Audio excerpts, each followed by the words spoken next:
quick question I put up here. How do you train for skiing? And the first quote I have up on here, the only way to train for skiing is to ski. I hear this all the time. It is absolutely not true. And I'd rather actually replace that with my saying, the best way to enjoy skiing is to be fit for skiing. So what can training provide?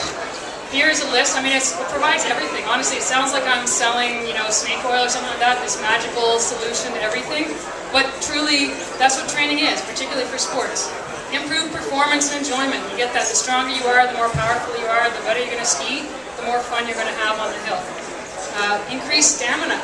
You get your endurance up, you're going to actually be able to ski all day.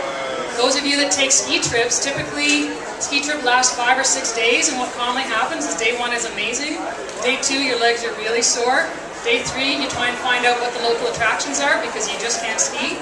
Hopefully you get back to skiing on day 4. Get yourself in shape and you can ski all 5 days. And on that topic, avoid next day soreness. If you're fit, you won't have that soreness the next day. As well, something else that helps with that is recovery, and you've all got a sheet about foam rolling. How many of you have heard of a foam roller? I know Gary has, but... So, get familiar with foam rollers. It's the cheapest piece of equipment that will have the biggest impact on your life. Whether you're a skier, boarder, athlete of any sort, it looks like a fat pool noodle. So it's a fat, hard pool noodle, basically.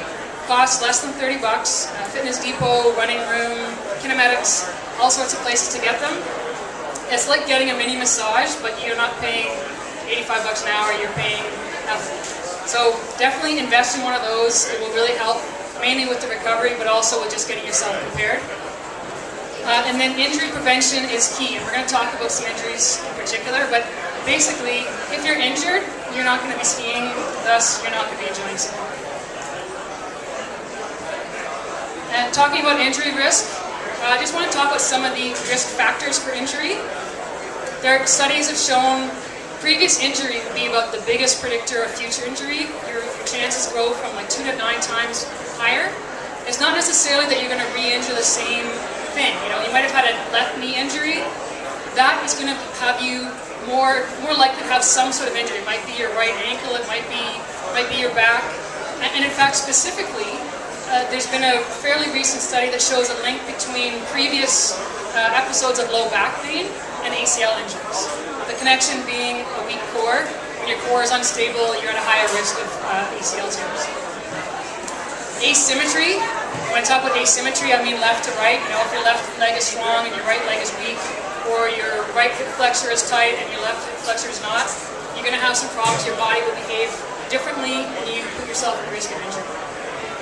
Motor control, that's really, I would say that's, how well do you actually control your skis, your snowboard. If you don't have good motor control, it's pretty obvious that you're going to fall more often and thus be more susceptible to injury. And body mass index would be the next one. So in terms of can training reduce your risk of ski or snowboard injuries, I would say that 3 out of these 4 items are definitely reducible by training. By the way, if anyone has any questions at any point,